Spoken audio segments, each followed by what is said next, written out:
نبينا محمد وعلى آله وصحبه أجمعين أما بعد فيقول الله جل شأنه في تنزيله الحكيم بعد أعوذ بالله السميع العليم من الشيطان الرجيم بسم الله الرحمن الرحيم يا أيها الذين آمنوا اذكروا نعمة الله عليكم إذ جاءتكم جنود فأرسلنا عليهم ريحا وجنودا لم تروها وكان الله بما تعملون بصيرا۔ محترم سامعین، 21ویں پر کی تلاوت کی گئی، جس کے اندر سورہ عنکبوت، سورہ روم، سورہ لقمان، سورہ سجدہ اور سورہ احزاب کا تقریباً نصف حصہ پڑھا جا چکا ہے۔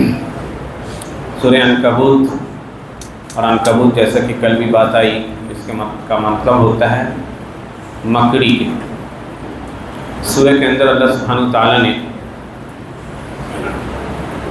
نبی صلی اللہ علیہ وسلم کی نبوت کی صداقت کی بہت ساری دلیلیں پیش کی، اور مکہ والے کہا کرتے تھے کہ یہ قرآن کریم یہ محمد صلی اللہ علیہ وسلم نے خود سے لکھ لیا ہے۔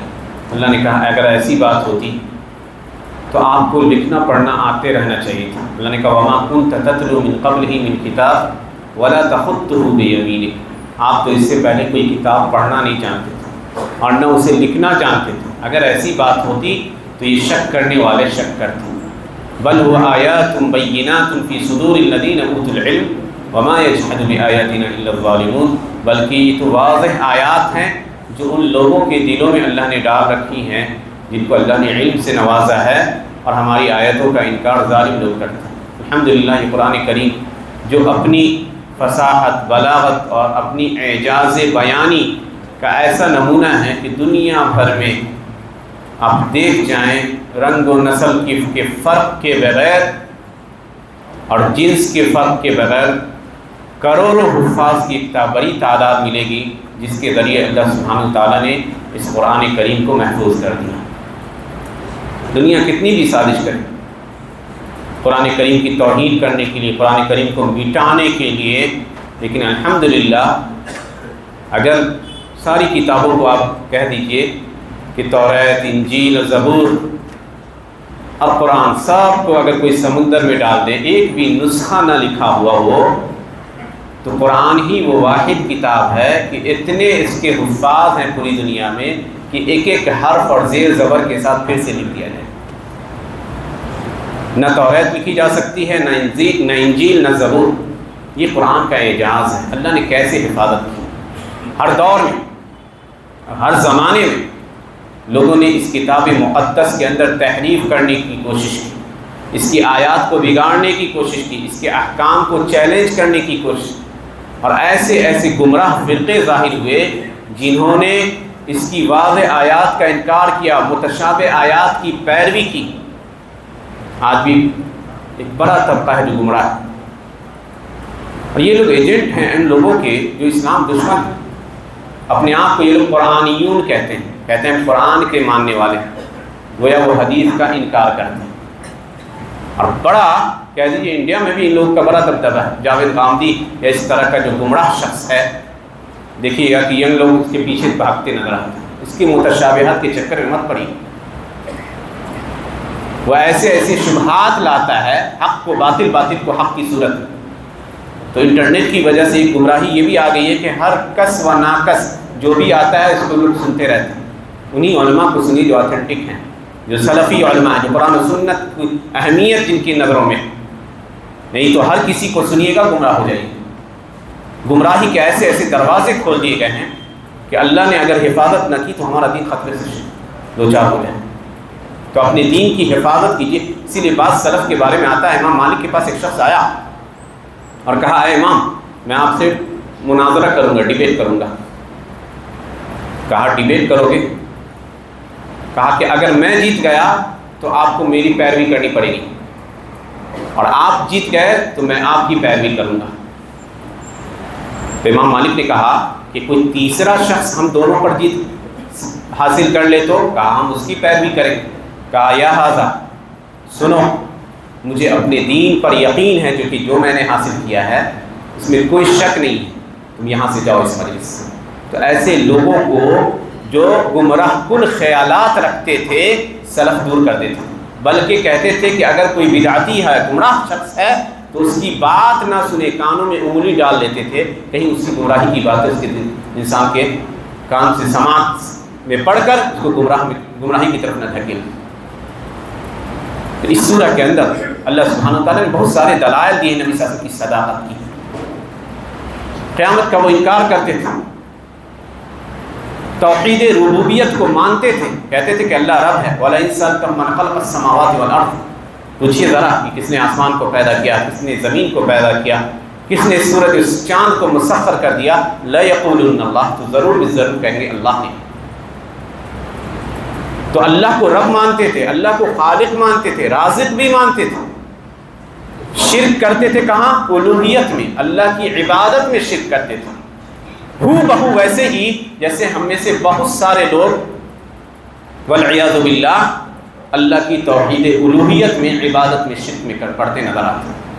وہ اپنے معبودوں کو ویسے ہی کہتے تھے جس کا بیان سورہ نجم کے اندر آیا ہے، کہتے تھے کہ یہ ہماری بلند پایہ دیویاں ہیں جن کی سفارش کی امید کی جاتی ہے، شفاعت کی امید کی جاتی، اور یہی ہم میں سے ایک طبقہ ہے جو کہتا ہے کہ ہم بزرگان دین اور اولیاء اللہ کی اس لیے ان سے مانگتے ہیں، دعائیں کرتے ہیں کہ ہمارے لیے سفارش کرنی۔ کامن ہو گیا، بلکہ لکھا ہے شیخ محمد بن عبد الوہاب رحمۃ اللہ علیہ نے کتاب التوحید کے اندر کہ آج کے زمانے میں امت مسلمہ میں جو شرک ہے وہ عربوں کے شرک سے کہیں زیادہ ہے۔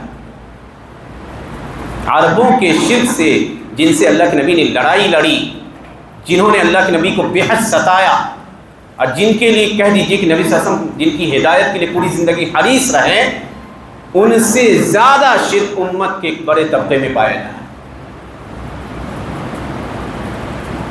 انہوں نے تو اللہ کو رب مانا، اللہ کو خالق مانا، اللہ کو رازق مانا، لیکن آج کے زمانے میں بہت سارے لوگ جو ہم میں سے ہیں جو کہتے ہیں کہ ہم مسلمان ہیں، وہ اللہ کو کی ربوبیت میں بھی شرک کرتے ہیں، کہتے ہیں کہ اس کائنات کو اللہ نہیں چلا رہا۔ اللہ کہتا ہے وَمَن يُدَبِّرُ الْأَمْرَ، کہیے کہ کون اس کائنات کو چلاتا ہے، تو کہیں گے کہ اللہ۔ یہ کافر کہتے تھے مکہ کے، لیکن یہاں ہمارے زمانے میں ایسے بھی لوگ ہیں جو کہیں گے کہ نہ، یہ اولیاء اللہ چلاتے ہیں، اقطاب ہیں، ابدال ہیں، سب باطل موضوع روایات ہیں۔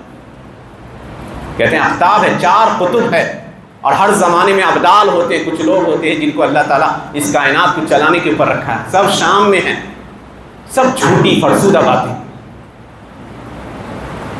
امت کی شیرازہ بندی ایسی ہی کمزور ہوئی کہ امت کا ایک بڑا طبقہ شرک میں پڑ گیا، امت کی طاقت کمزور ہوتی چلی، اور یہ دشمنوں کی سازش تھی جو ہر لمحہ چاہتے تھے کہ اسلام کی طاقت کم ہو۔ انہوں نے دیکھا کہ سامنے تو اسے نہیں لڑ سکتے، تو اسلام کے اندر رہ کر نقصان پہنچایا جائے۔ سورہ احزاب آج پڑھی گئی یہ سورت، بڑی عبرتیں ہیں اس سورت کے اندر۔ اللہ سبحانہ تعالیٰ نے احسان یاد دلایا ہے مومنوں کو کہ یا ایھا الذین آمنوا اذکروا نعمت اللہ علیکم، اے مومنو اللہ کی اس نعمت کو یاد کرو جو تم پر اس نے کی۔ اذ جاءتکم جنود فارسلنا علیہم ریحا وجنودا لم تروها، جب تم پر لشکروں نے یلغار کیا، بڑا کہہ دیجئے سنگین ماحول تھا اس وقت، جب چند مسلمان بچوں عورتوں کو ملا کر مشکل سے 3000 میں ان کی تعداد نہیں تھی، اور یہود مدینہ میں جو یہود رہا کرتے تھے بنو النضیر، ان کی سازشوں کی وجہ سے مکہ کے مشرکین، عرب کے قبائل غطفان، سلیم، فزارہ، جتنے قبائل تھے سب مل کے مکہ میں ٹوٹ پڑے، مدینہ میں مسلمانوں پر ٹوٹ پڑے۔ مسلمانوں کی حالت یہ تھی کہ اللہ نے ان کی حالت کی تصویر کشی کی، اذ جاؤکم من فوقکم، جب وہ تمہارے اوپر سے آئے، ومن تحتکم، نیچے سے آئے، کچھ قبیلے اوپر سے آئے، غطفان اوپری علاقے سے، وَإِذ زَاغَتِ الْأَبْصَارُ، نگاہیں پتھرا گئی، وَبَلَغَتِ الْقُلُوبُ الْحَنَاجِرَ، اور دل مارے ڈر کے لگتا تھا کہ حلق میں پہنچ گیا، وَتَظُنُّونَ بِاللَّهِ الظُّنُونَ، اور تم نے اللہ کے سلسلے میں عجیب عجیب گمانیں کی، هُنَالِكَ ابْتُلِيَ الْمُؤْمِنُونَ، وہی مومنوں کی آزمائش ہوئی، وَزُلْزِلُوا زِلْزَالًا شَدِيدًا، اور پوری طرح ان کو جھنجھوڑ دیا گیا۔ حالت یہ تھی کہ مسلمانوں نے خندق کھودی حضرت سلمان فارسی کے مشورے پر، 40 ہاتھ لمبا، 10 میٹر گہرا اور تقریباً 9 میٹر چوڑی یہ خندق کھودی گئی۔ بڑے معجزات ہیں، انتہائی ٹھنڈی کا زمانہ تھا، اور جیسے آج فلسطین کے مسلمان مقہور ہیں، بھوکے ہیں، ویسی حالت تھی۔ بھوک سے ایسی سنگینی تھی کہ صحابہ کو اور خود اللہ کے نبی صلی اللہ علیہ وسلم کو پتھر باندھے دیکھا گیا، اور اس حالت میں کہا گیا کہ خندق کھودنا ہے۔ ہر 10 آدمی کو ذمہ دے دیا گیا کہ 40 ہاتھ آپ کو کھودنا ہے، اور خوف اور کی شدت کا یہ عالم تھا کہ مسلمانوں کو لگتا تھا کہ اب ہم گئے۔ ایک قبیلہ یہود کا رہتا تھا، بنو قریظہ، جو مدینے کے ساؤتھ میں رہا کرتا تھا۔ اس وقت تک مسلمانوں سے اس کی صلح تھی، معاہدہ تھا کہ ہم ایک ساتھ ہیں۔ جب انہوں نے دیکھا کہ جب سارے کے سارے عرب ٹوٹ پڑے، تو انہوں نے بھی بغاوت کر دی نبی صلی اللہ علیہ وسلم کے اوپر۔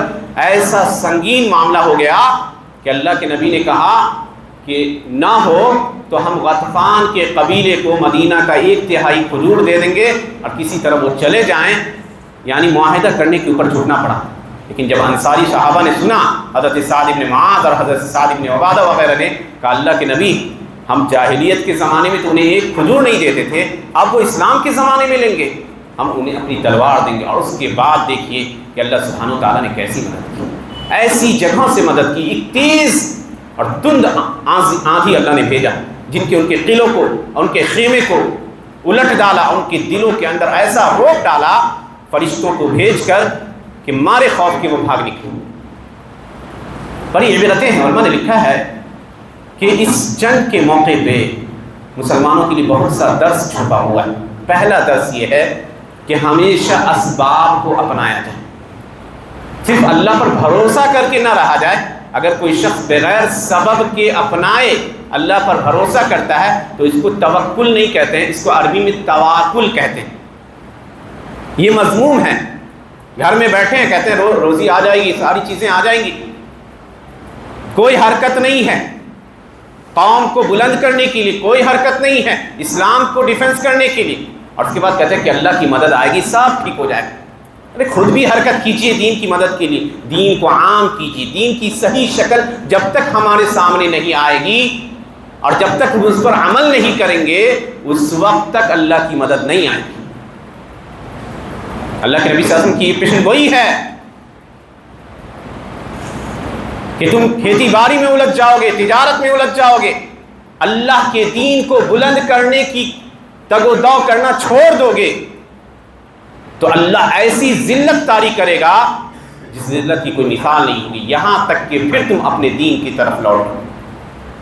تو اللہ کی طرف جب تک ہم نہیں لوٹیں گے اس وقت تک ہماری مدد اللہ کی طرف سے نہیں آئے گی، یہ شرط ہے۔ اللہ کی مدد کیسے آئے گی؟ دین پر توحید کو قائم کیجیے، سنت کو قائم کیجیے۔